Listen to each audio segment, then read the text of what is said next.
yung ating gram into kilogram. Ano? Recall natin yung conversion. Di ba? Grams to kilogram. So 1,000 gram is equal to 1 kilogram. So dinivide yung 57.5 divided by 1,000 given naging 0.0575 kilogram times the initial velocity of the ball. Okay? So sabi dun sa first situation, the 57.5 gram ball hit his racket. So with a velocity of 26.7. So yan yung initial velocity. Yan yung unang velocity nung pinalo yung bola papunta sa kabilang side. Okay? Now,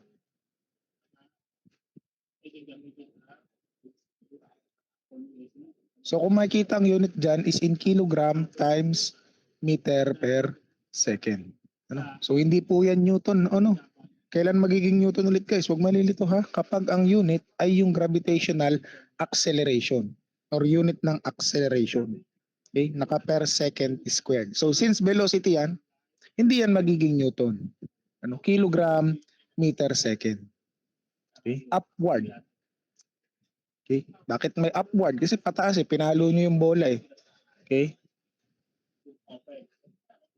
So post-collision, post-collision momentum of the ball. So ito na yung after collision.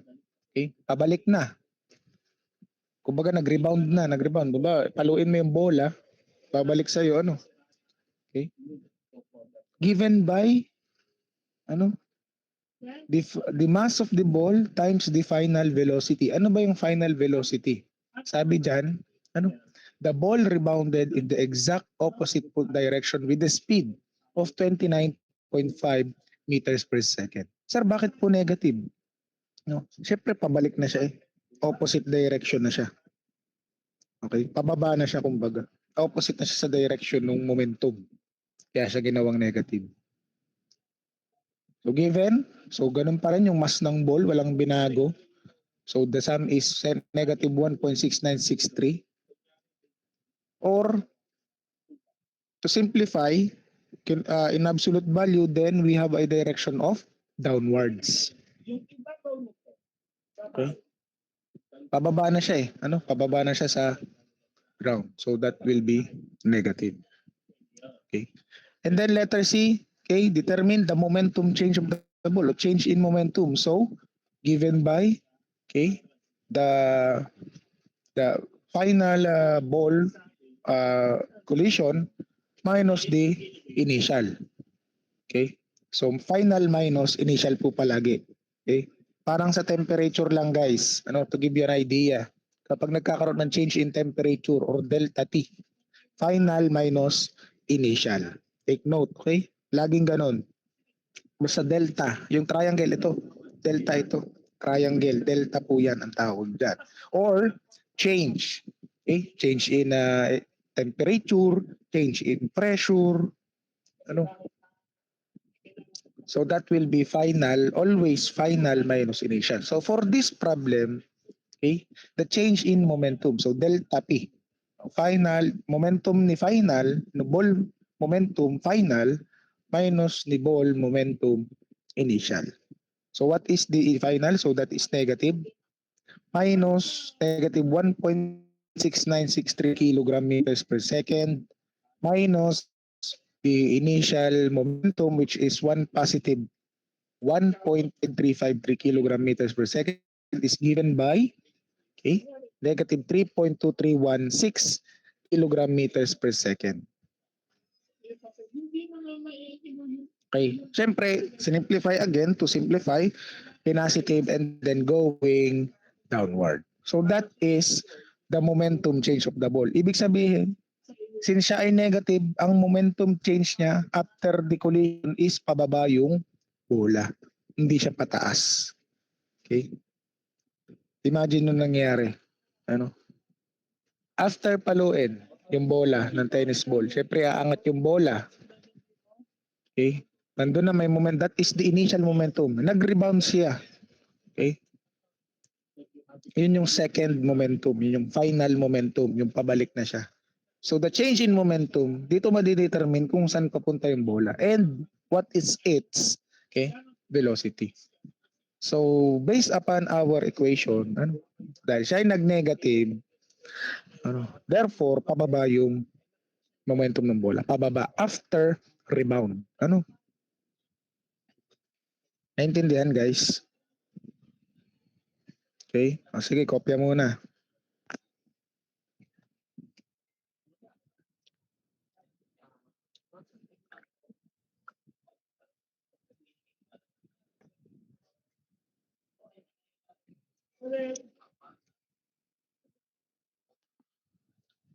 Sa ating mga component pare, sa natin ay wala. Ay ating anak namin. Yung ating dalawang minuto, tawag tayo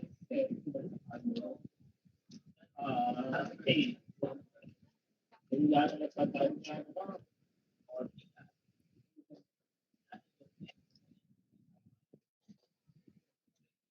yung tayo natin, parang patapos sa kanila dito.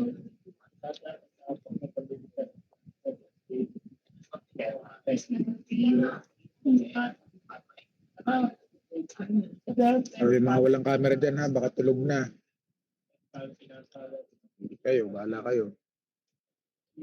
Hindi ko pa po tapos check ng inyong yung inyong program ha. Baka next week ko na rin maibalik sa inyo.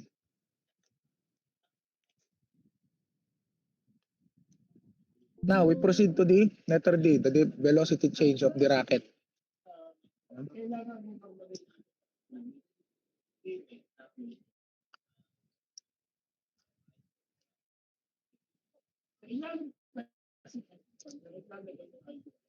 Okay?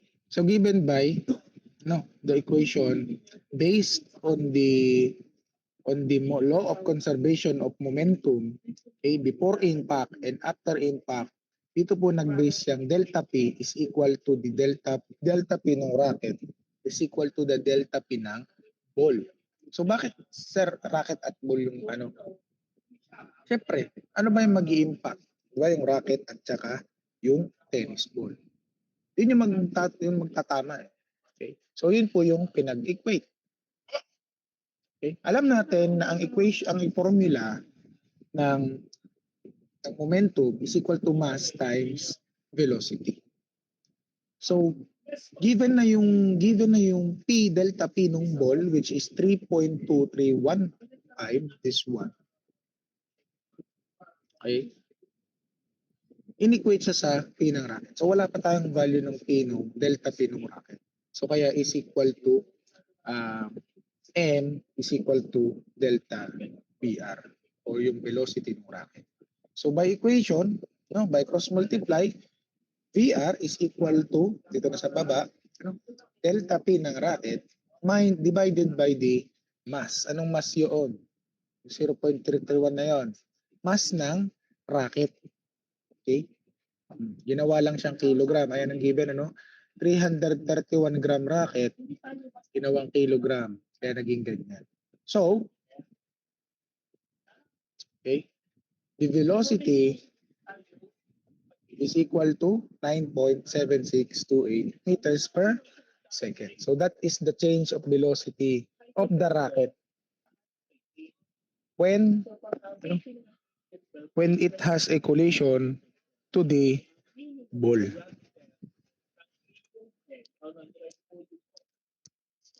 Kopya.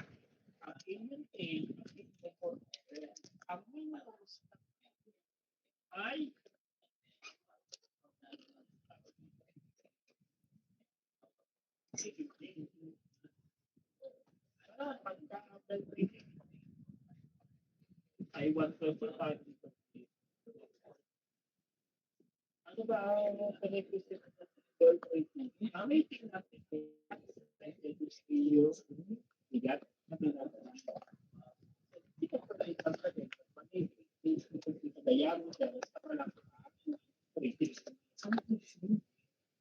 Okay, now we have these two types of collision. Okay, in elastic collision and inelastic collision. Now, Okay? So pag sinabi nating elastic collision, it is a collision of two bodies in which kinetic energy as well as momentum lang.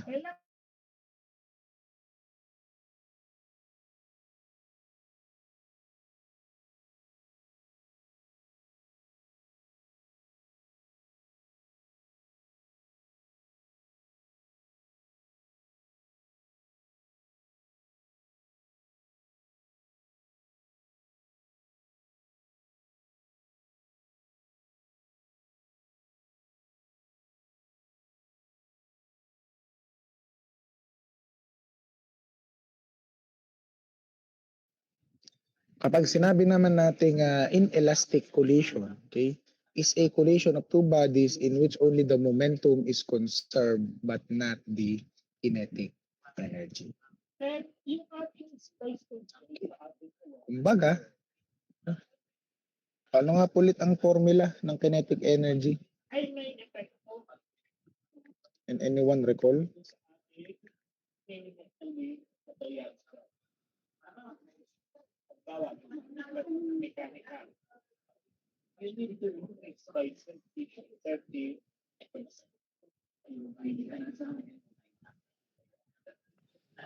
Ano nga Kinetic pulit ang energy po formula? sir. Yes. 1/2 mass velocity squared po. Yun. Very good.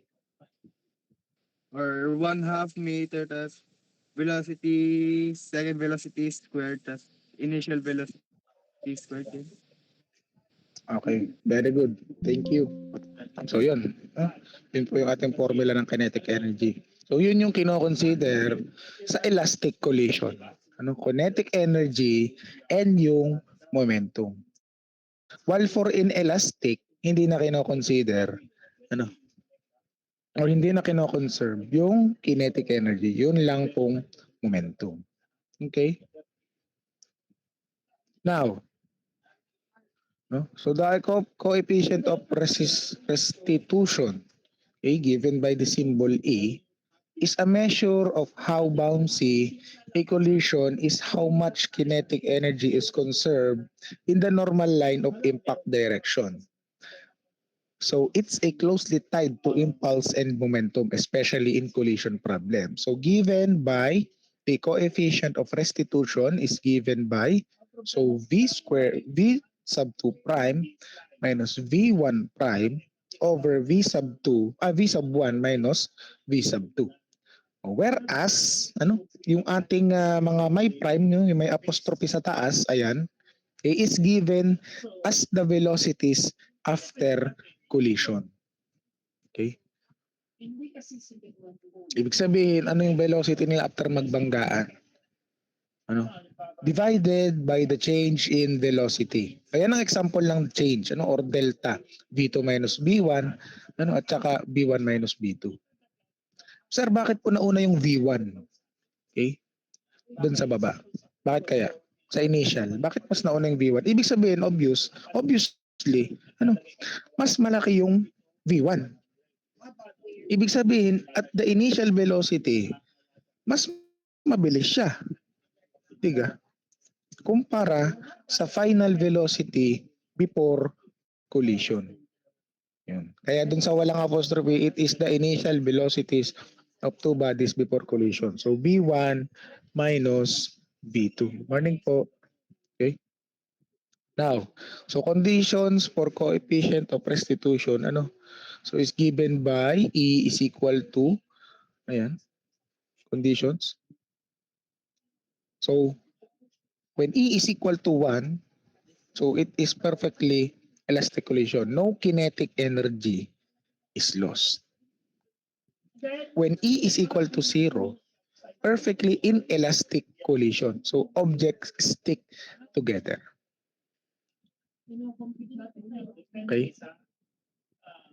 Kasi 'di ba sabi sa inelastic hindi na kino-consider yung kinetic energy, ibig sabihin wala nang movement, no?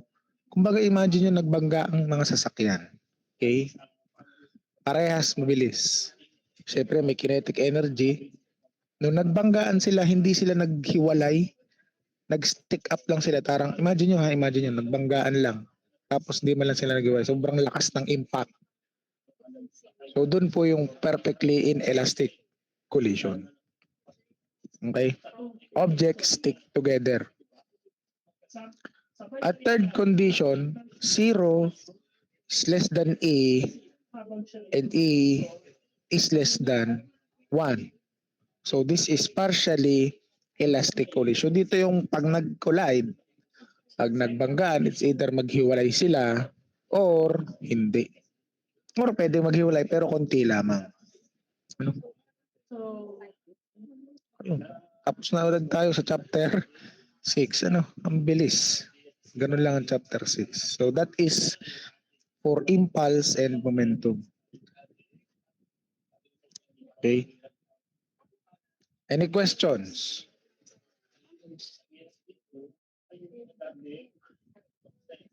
So, pag nabibitin kayo sa sample problem, huwag kayo mag-alala kasi before ito ay coverage ng midterm, we will solve additional and syempre, parang ginawa ko, nag-send ako ng PSET. Okay? Yung PSET ba man lang ay sinagutan ninyo before mag-prelim or ngayon pa lang sinasagutan dahil ngayon pa lang ako nagbigay ng format? Ha? Aminin. Hindi nyo sinolve yun, hindi nyo inaral. No? Ngayon niya ata inaaral yun kasi nga may format na, may template na. Hindi ko pa kasi nakikita ng mga test paper. Hindi ko pa alam kung sino yung mga walang sagot. Hindi ko pa alam kung sino yung mga magic na sagot o yung may sulat na laang. Hindi ko pa alam. Hindi ko pa kayo na-assess. Okay? Kaya wala ako mabanggit na name. Pero huwag kayo mag-alala, hindi mo ako nagbabanggit na name. Bawa, may na zero. Hindi ko naman sasabihin. Ako na may bagay bahal, alam niyo na yun sa sarili ninyo. Tsaka hindi man ako nag-degrade ng tao. Uy, tumawa si Russell, parang alam na. Parang alam na kung sinong zero . O ikaw ang nag-react din . Okay. Are there any questions for si Sam malungkot? Okay, bakit malungkot? May nakalimutan sagutan? Walang nasagutan? Ano? Okay, are there any questions for chapter 6? Impulse and momentum. So, more on principles lang tayo, then additional problem sets na lang tayo sa mga ibang araw, ibang meetings.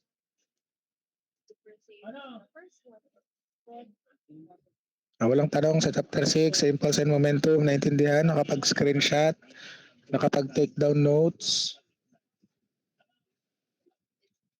Okay, so proceed tayo sa chapter 7.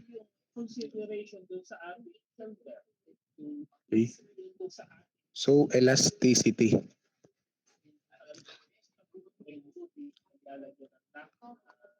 Sulat na ako.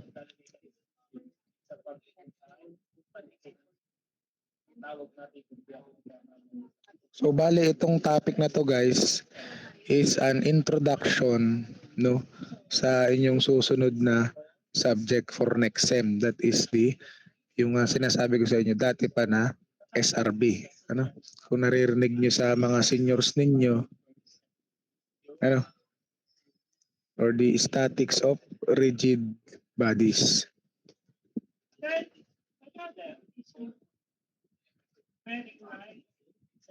Ang OA naman ni Sam.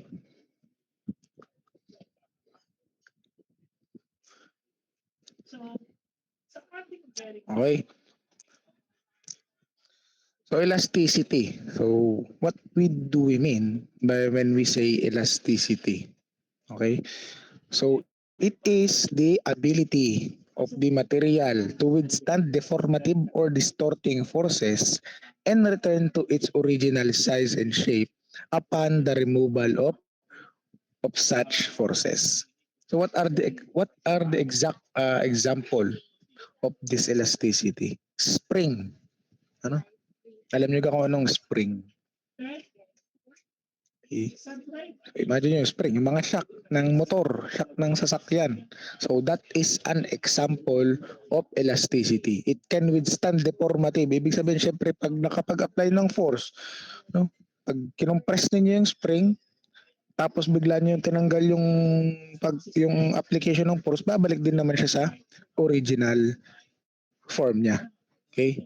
So that is the example of elasticity. Okay? Or the opposite of plasticity. So meron tayong types of elasticity, elongation. Okay, when we say elongation, you stretch. Ano? Ni-stretch nyo yung spring or yung rubber band. O when we say compression, iniipit or shrink, no? Yung ating material. And we say torsion, ano? You twist the material o parang nagpipiga ng damit. Ano? Sino marunong maglaba dyan? Okay, may mga marunong na ba kayo maglaba ng damit? Dinadryer po, no? May washing machine. Siyempre ganun din yung ginagawa ng washing machine dun sa dryer, ano, pinipiga. Okay? May torsional force or twisting force. And next naman is yung flexion or you bending of the material. So that are the types of elasticity. Okay? So stress, ano, what is stress? Engineering. No? Stress ang engineering. Tama? Di ba kayo na-stress?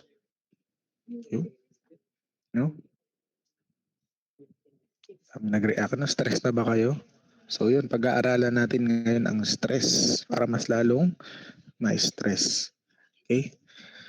So stress is the force exerted per unit area of a material.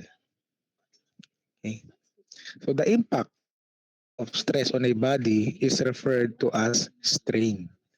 No? So meron tayong tinatawag na stress at meron din tayong tinatawag na strain. So stress may change the shape of the body kasi nga force over area. It's either compressive stress, ano, or meron tayong tinatawag na compressive stress or meron tinatawag na bending stress, ano. So maraming stress 'yan that may yung makaapekto dun sa the deformation or the shape of the material. Wait lang, sasaksak ko.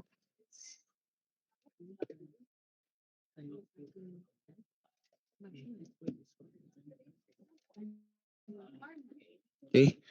So the force experienced by a material can be measured using stress units.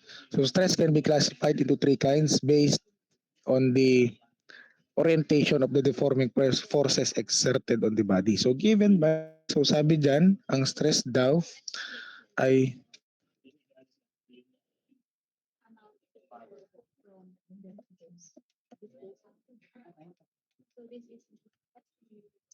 sabi dyan ay stress is given by the force per area. Ibig sabihin ng formula ng stress ay force over area. Paano mo kung area? Depende dun sa shape na ine-exertan nyo ng force. Pwedeng cylinder, pwedeng rectangular, ano, pwedeng triangular, depende yan. Ano? So given by, ano, syempre ang units ng stress natin is mga units ng force divided by the units ng area. Ano ba mga unit ng force natin? O sa metric, iba meron tayong Newton. O kapag area, lagi naman yan naka-square. So Newton per square meter. O kapag English, pounds per square inch. Or pwede rin namang pounds per square feet. Pascal, okay, kilo pound. Ayan, yung mga units ng stresses. Okay, force over area.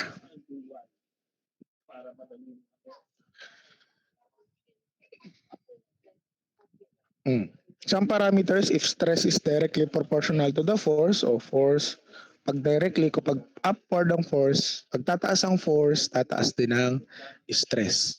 Kapag bababa ang force, bababa din ang stress. Ang value ng stress, ano, directly proportional. Okay? If stress is inversely proportional to the area, o di baligtaran sila kapag taas ng force, pagbaba ng area.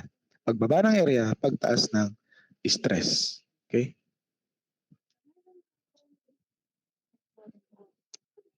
So that is the principle, ano. So stress is directly proportional to the force. Okay? But the stress is inversely proportional to the area. So we have simple stresses. So there are three types of simple stresses. Meron tayong normal stress, okay, the shear stress, and the bearing stress. So when we say normal stress, it is the resistive area where it is orthogonal to the applied force, hence normal.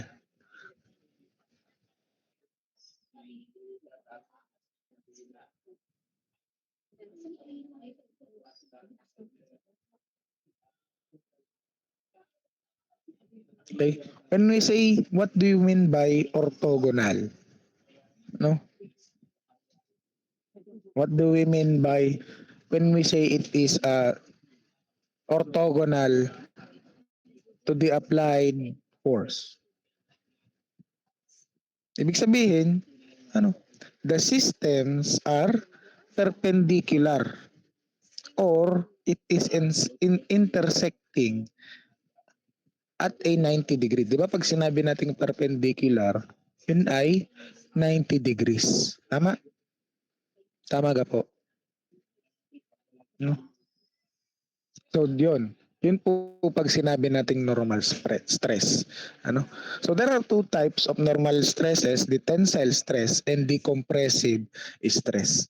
So when pag tensile kasi or tension, ano? Kung i-recall niyo yung inaral natin dun sa mga pulleys, yung may rope, ano? Tension, 'di ba, yun yung paghila ano against a force. Okay? So orthogonal, kung makikita niyo tong figure na to, perpendicular dun sa cylinder, yung tension force, pahila. And then also same as for compression. Perpendicular din dito siya, no? Dito. Okay? Dito. So yun yung force, no? Iko-compress, iipitin. Okay? And dito naman perpendicular din. Ito yung ating surface eh. Okay, 'di ba? Ito yung force. So this is 90. Ganun din dito. Okay. This is 90. So that is yan po yung pag sinabi nating normal stress. Okay? So unit conversion, ayan, 1 megapascal. So pag hinimay natin, this is a unit of stress. Ano? Also same as the unit of pressure. Baka malito kayo. Same kasi ang unit ng pressure saka ng stress. Force per unit area. Okay. So sa pag-unit analysis, ayan, unit of conversion natin, re-recall ulit natin, pag sinabi natin 1 megapascal, pag sinimplify natin yung unit na yan is equal to 1 Newton per square millimeter. Pag ito, nakita nyo itong unit na to, equivalent yan sa megapascal or MPa. Newton, which is the unit of the force. Ito yung unit ng force natin, this one. And this is the unit of area. Okay? So same as 1 KSI, kips per square inch. O kapag PSI naman, okay, pounds per square inch. Kaya, important So that are the other conversions. Ayan, familiarize nyo na lang. Okay? So we have the length. Ayan, aral na natin ever since the world began, nung first meeting natin. The temperature, the mass, the volume, ito pressure. Ano ibig sabihin ng ATM? Atmospheric. Okay? Atmospheric pressure. 1 ATM is atmospheric pressure. Ibig sabihin yan yung constant.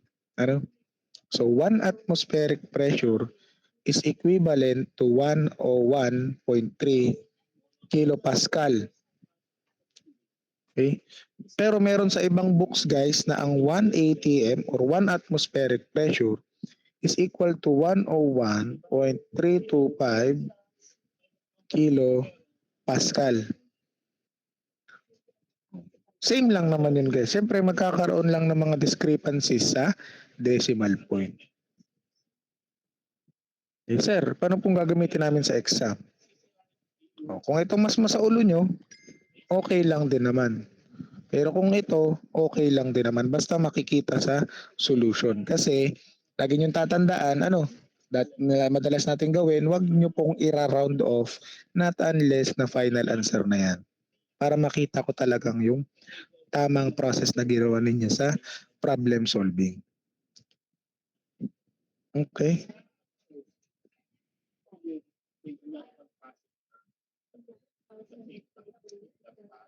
Tapos, pag final answer na, tsaka i-convert into 4 decimal places and then ibabox. Madalas natin ginagawa kapag tayo ay nagsosolving. Okay? And another conversion is that 1 atmospheric pressure is equal to 760 millimeter Hg. Ano yung Hg? Can you recall your chemistry? Ano ang Hg? Mercury po. Mercury. So 1 atmospheric pressure is equal to 760 millimeters of mercury. So millimeters of mercury is a unit of pressure. Ayan. So 1 bar is equal to 10 raised to 5 Pascal. Okay. And 1 PSI is equal to 68.948 millibar. Okay. So for energy, 1 joule is equal to 2.39 times 10 to negative 4 kilocalories. And 1 EB is equal to 1.602 times 10 raised to negative 19 K. Ano tong K na to? I think kilojoule yata to.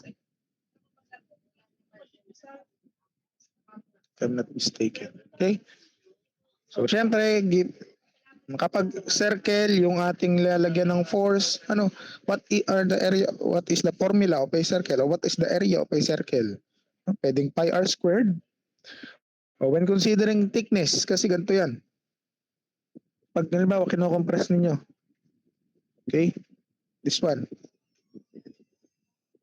So, this one.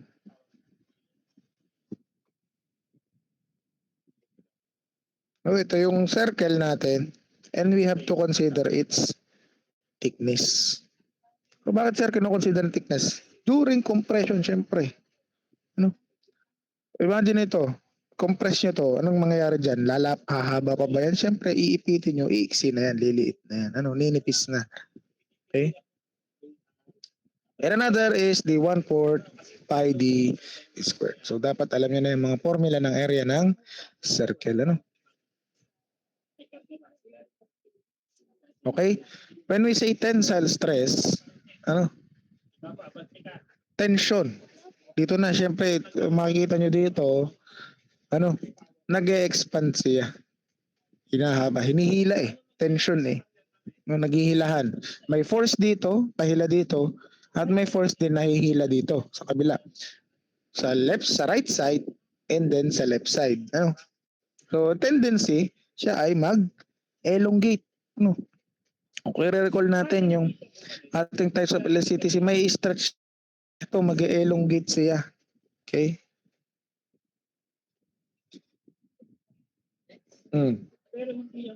So, given by, okay, the force per unit area also. So, dito napapasok guys yung ating tinatawag na strain. When we say strain, it is the change in length. Divided by the final length or the original length, sorry. That is the original length. When we say original, siyempre, original haba. For example, ito. Kung figure na to. Tayo ko yung kulay. Ito. No? This one. Yung original length niya. Okay? That is L sub O. And kapag in-elongate niyo,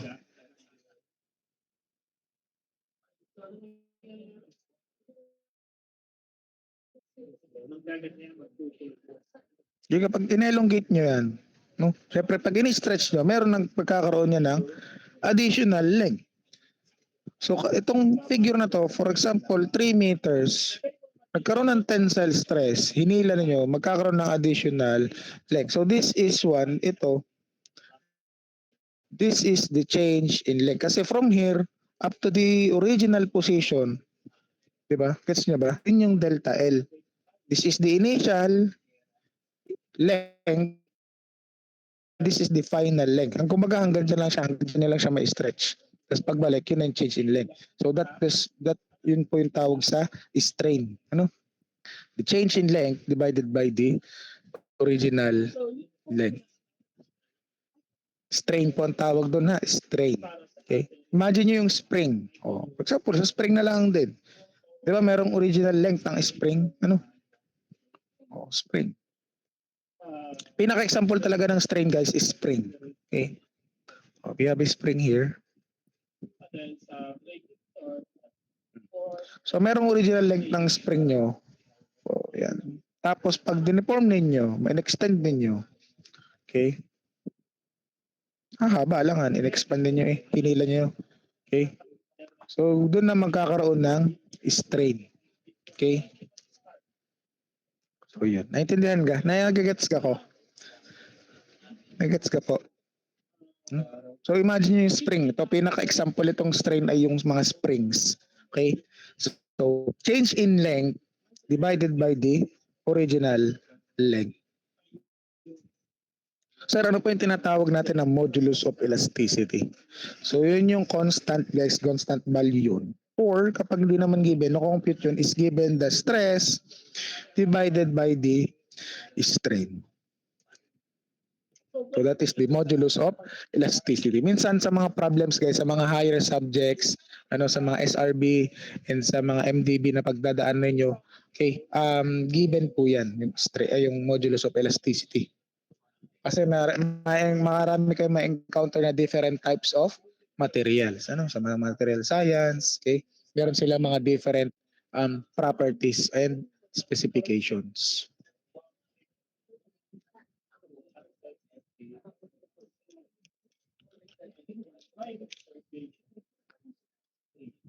Now, for compressive, bakit po negative, sir, ang delta L? Siyempre, kukompress nyo, i-shrink niya, liliit yan, ninipis yan. Okay? So, kaya po negative. From a higher or from a longer dimension, aliliitin nyo yung length niya. Okay? So that is the final length minus the original length. Kung ano man, kung hanggang saan nyo man siya makompress, hanggang saan man siya makompress, hanggang sa mapaliit na siya, mapanipis na siya, that is the final length minus the original length. So that is delta L divided by the original length. So that is for compressive strain or pag strain during compressive stress. So ganun pa rin ang modulus of elasticity, stress divided by the strain.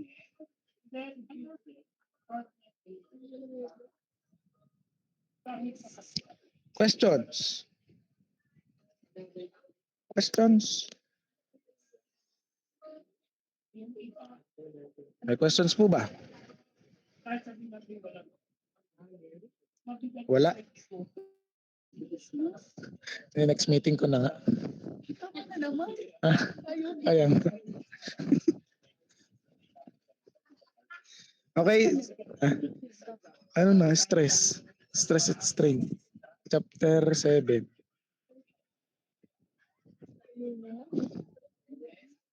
Titigil ko na nga.